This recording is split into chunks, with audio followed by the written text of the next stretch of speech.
Kung outdoor adventure ang trip nyo ngayong malapit na ang tag-init, tiyak daw na swak sa inyo ang pag-akyat sa Mount Pinatubo. Malaparaison tanawin sa paligid ng crater pero hindi biro ang dadaan ng trail. Makipasyal Pilipinas kay Joy Segi ng Jemmy Dagupan.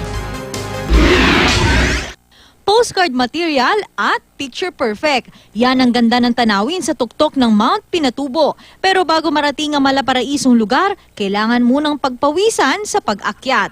Patok ito sa mga mahilig sa outdoor adventure lalo na tuwing tag-init. Sa Barangay San Julian, Capas, Tarlac ang base camp ng mga gustong umakyat sa bunganga ng bulkan. First up, kailangan natin sumakay ng mga 4x4 rides para makaakyat dun sa mismong area kung saan tayo magsisimulang. Unang babagtasin ang lugar na puno ng lahar kaya dapat may panangga sa alikabok. Makikita mga tila na tapya sa bahagi ng kabundukan.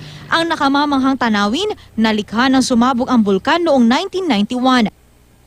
Dadaan din ang 4x4 trucks sa Mabatong Trail at ilang sapa. Pwedeng huminto at makisalamuha sa mga aita sa lugar. Matapos yung mahigit isang oras natin nagpagsakay doon sa mga 4x4 trucks, kailangan na nating maglakad. Sabi nila mga 2 oras doon gugugulin bago makarating sa crater. Sa paglalakad, dadaang muli sa Mabatong Trail at ilan pang sapa. Kapansin-pansin na namumulan na yung bato dito pa lang sa dinadaanan natin. Epekto daw yan ng sulfur na mula doon sa mismong Pinatubo crater.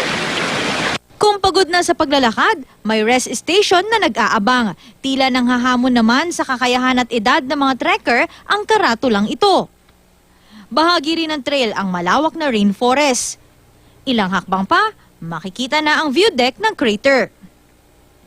Dito na masisilayan ang kamanghamanghang malawak na kabundukan at lawa sa taas ng bulkan.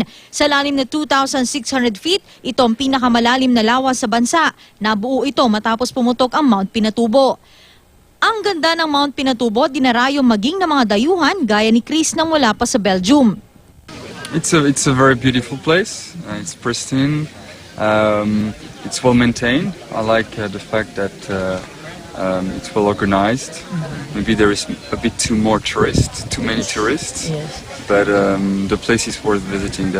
Ang likas na yamang ito, malaking tulong sa kabuhayan ng mga residenteng nagtatrabaho bilang tour guide. Magkalat, saka kung mas maganda, makakapaghilap ang papunta rito. Joy Segi, Nagbabalita, Pilipinas.